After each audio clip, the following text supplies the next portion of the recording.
안녕하세요. 2024년 8월 11일 태국 뉴스입니다.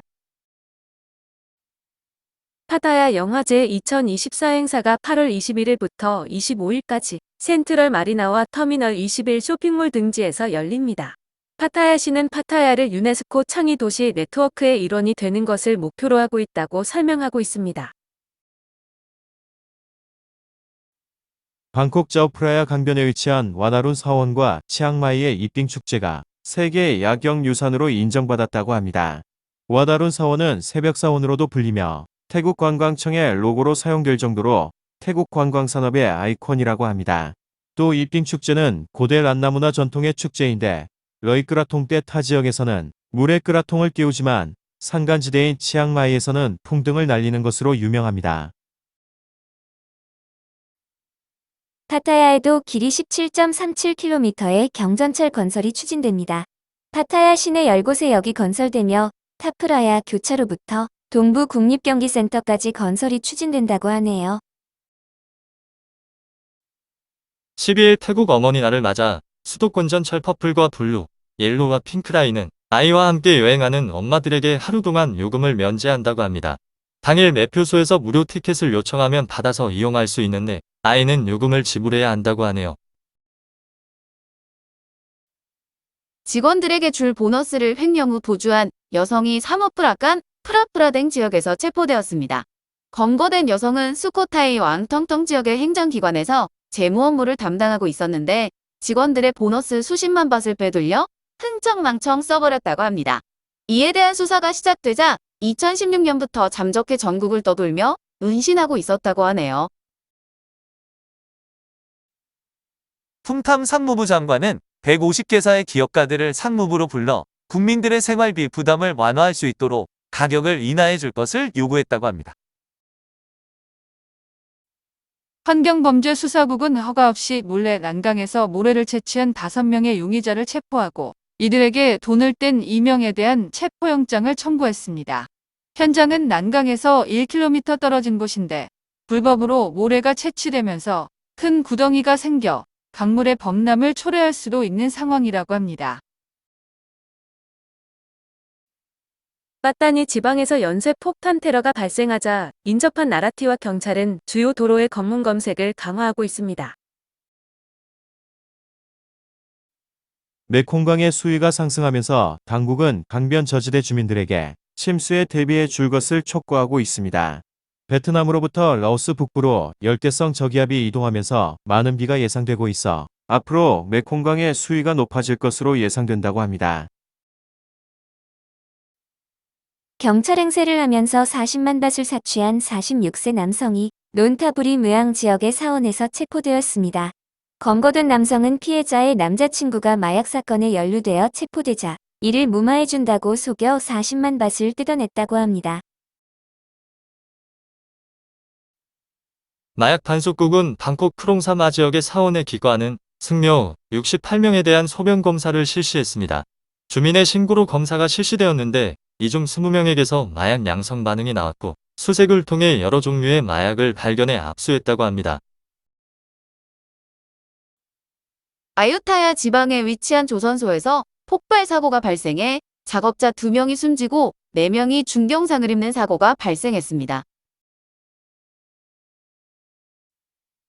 이스라엘과 아랍 국가 간의 긴장이 고조되자 태국 공군은 만약의 사태를 대비해 이스라엘에서 생활하는 태국인들을 철수시킬 계획을 마련했다고 밝혔습니다. 고속도로청은 찰름 마하나콘과 시랏, 우둘라타야 고속도로에 통행료를 12일 하루 동안 면제한다고 발표했습니다.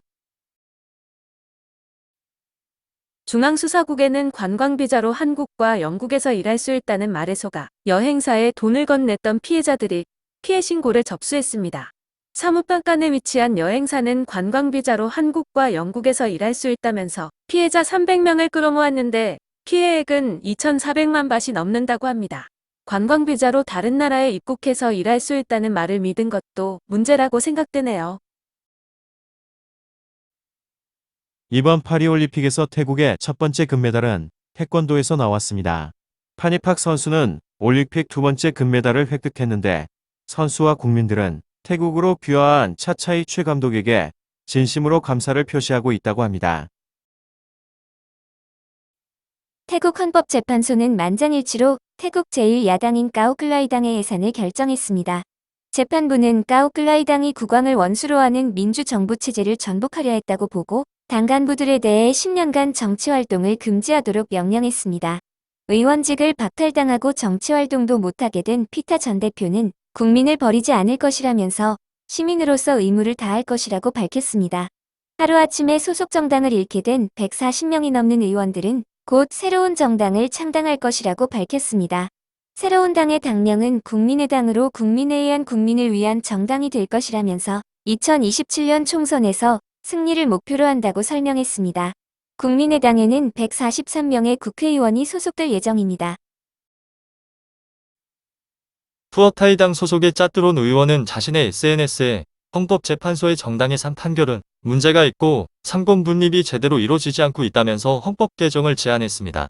입법기관인 의원들은 법률의 제안과 다양한 의견을 표현하고 토론하고 투표하는 것이 일인데 본연의 임무를 수행한 것에 대해서 죄를 물어서는 안 된다고 지적했습니다. 이번 판결을 통해 알 수 있는 점은 태국은 완전 민주주의 체제는 아닌 것 같습니다. 마약 단속국은 짠타부리 타마이 지역에서 픽업 트럭과 스피드보트를 압수하고 용의자 6명을 체포했습니다. 트럭 안에서는 인접국에서 밀반입된 마약 1.5톤이 실려 있었으며 경찰이 증거물로 압수했습니다. 치앙마이 매사이 지역의 미얀마 국경 인근 숲에서는 국경 순찰대와 마약 조직 간의 총격전이 벌어졌습니다. 심야 시간 약 8명 정도의 괴한들은 순찰대가 다가오자 총을 발포하기 시작했고 5분간 교전이 벌어졌다고 합니다. 다음날 아침 현장에는 여러 개의 배낭이 떨어져 있었는데 마약 9.6kg이 들어있었다고 합니다. 사라불이 위치한 파사대 철도 터널이 공사 후 청소가 되지 않아 여객 열차 안으로 시멘트 먼지가 들어오는 사진이 SNS에 게시되었었습니다. 당국은 터널을 폐쇄하고 물청소 작업을 벌였는데 더 이상 먼지는 발생하지 않지만 기관차의 매연이 배출되지 않는 문제를 발견했다고 합니다. 철도 당국은 개선 작업을 위해 터널의 폐쇄를 9월까지 연장한다고 발표했습니다. 저가 중국산 에어컨이 태국에 밀려 들어오면서 태국의 에어컨 부품 제조업체 90%가 폐쇄 위기에 몰렸다고 합니다. 이에 대해 품탐 상무부 장관은 우려는 되지만 중국산 제품의 수입을 막을 수는 없다면서 태국산 제품의 품질을 높이는 방법을 택해야 한다고 말했습니다. 업계 관계자는 중국산 제품이 태국산보다 20에서 30% 저렴하다면서 이로 인해 태국산의 매출이 지속적으로 떨어지고 있다고 설명했습니다. 차암에 위치한 테마파크인 산토리니 파크 차암이 매각에 들어갑니다. 5억밭을 들여 60나이의 면적의 산토리니 섬을 모방한 건축물과 놀이기구를 설치해 2012년부터 영업을 시작했지만 코로나19의 여파로 영업 중단이 장기간 이어지면서 결국 폐업한 상태로 방치되었었습니다. 매각 가격은 8억밭으로 알려졌는데 구매자는 쉽게 나타나지 않을 것으로 보입니다. 태국 중소기업협회는 중국산 제품으로 인해 많은 중소기업들이 위기에 처해 있다며 정부의 대책 마련을 촉구하고 있습니다. 중국산 저가공세로 매출이 지속적으로 감소하는 상황에서 태국산을 가장한 가짜 중국산 제품들도 온라인이나 벼룩시장 등 노점 등에서도 유통되고 있다고 설명하고 있습니다. 테무 같은 온라인 플랫폼까지 들어온다면 태국의 제조업뿐만 아니라 유통업에서도 문을 닫는 업체가 늘어날 것이라고 주장했습니다. 정부가 1,000억밭의 저리대출을 중소기업에 제공한다고 해도 이것은 미봉책에 불과하며 경쟁력이 아직 부족한 태국산 제품을 보호하기 위한 장치 마련이 시급하다고 덧붙였습니다.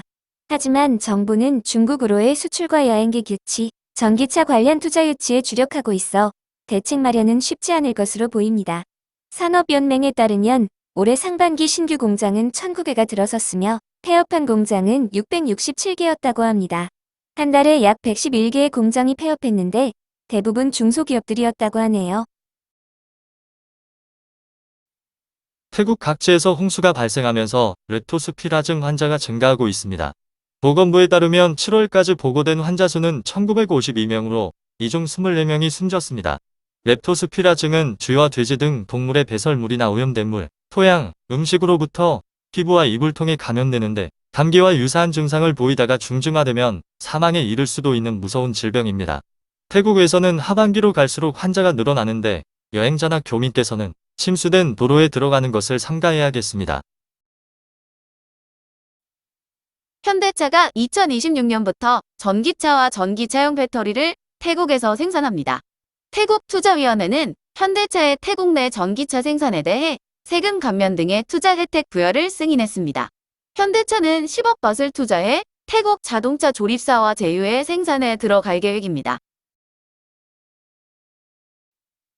태국의 7월 소비자 물가지수는 108.71로 전년 동월 대비 0.83%, 전월 대비 0.19% 상승했습니다. 신선식품과 에너지를 제외한 핵심 물가지수는 104.93으로 전년 대비 0.52%, 전월 대비 0.19% 상승했습니다.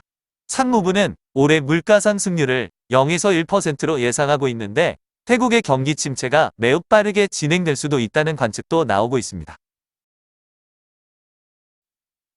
보건부와 경찰은 방콕 시내의 타운하우스 건물을 압수수색하고 전자담배와 관련 제품 약 2만 5천 점을 압수했습니다. 압수된 물품들은 밀수된 것으로 인터넷을 통해 유통되고 있었다고 합니다. 태국에서는 전자담배의 유통과 판매, 소지가 금지되어 있는데 여행자가 전자담배를 소지하고 있다가 경찰에 적발되면 무거운 벌금을 부과받을 수 있으므로 주의해야 합니다. 방콕시와 경찰은 유흥 지역 중 한 곳인 RCA에 위치한 중국 식당 19곳에 대한 조사를 실시했습니다. 중국 음식점이나 소매점에서 밀수된 중국산 제품을 저가에 판매하고 있다는 민원이 빗발쳐 조사가 실시되었다고 합니다. 푸켓의 연못에서 길이 2.4m, 무게 70kg의 야생악어가 포획되었습니다. 일주일 전 골프장 인근에서 악어가 목격되었다는 신고를 받고 당국이 수색에 나섰었습니다. 촌부리 이민국 경찰은 사타입 지역에서 60세 알제리인을 체포했습니다. 검거된 남성은 경찰차를 보고 도주하다가 붙잡혔는데 남부 송클라 국경을 통해 태국으로 불법 입국했다고 합니다. 태국에서 드론을 날리려면 당국으로부터 허가를 받아야 합니다. 수도권 경찰은 허가 없이 드론을 날린 30세 태국인 남성을 체포했는데 남성은 허가증이 없었다고 합니다. 교민이나 여행객들께서는 태국에서 드론을 날리실 때 반드시 당국의 허가를 받으시기 바랍니다. 파타야의 해변에서는 노점상들이 상품을 구매하지 않는 여행객들을 위협하는 일이 빈번하다고 합니다. 존티엔 해변에서 과자를 판매하는 노점상은 음주 상태에서 여행객들과 자주 다툼을 벌인다고 주민들이 호소하고 있습니다. 파타야 시내에 위치한 콘도 객실에서 28세 라오스 여성이 숨진 채 발견되었습니다. 여성은 욕실에서 피를 흘린 채 쓰러져 있었는데 목 부위에 흉기에 찔린 상처가 발견되었다고 합니다. 경찰은 42세 중국인 남자친구를 상대로 조사를 벌였는데 중국인 남성은 4년 넘게 불법 체류 상태였다고 합니다. 마릿 외무부 장관은 태국인에 대한 입국심사 완화를 한국 정부에 요청했습니다. 한국의 입국심사 강화로 올해 4개월간 한국을 찾은 태국인 수는 전년 대비 21% 감소했는데 늘어나는 불법 이민과 불법 취업을 막기 위한 조치로 태국 당국도 필요성을 인정한 상태이기도 합니다. 한국에는 38만 8,700명의 외국인 불법 체류자가 있는데 태국인이 14만 2,677명으로 압도적인 1위를 차지하고 있습니다. 다음으로 베트남이 7만 명, 중국인 6만 3천 명 정도로 뒤를 잇고 있습니다.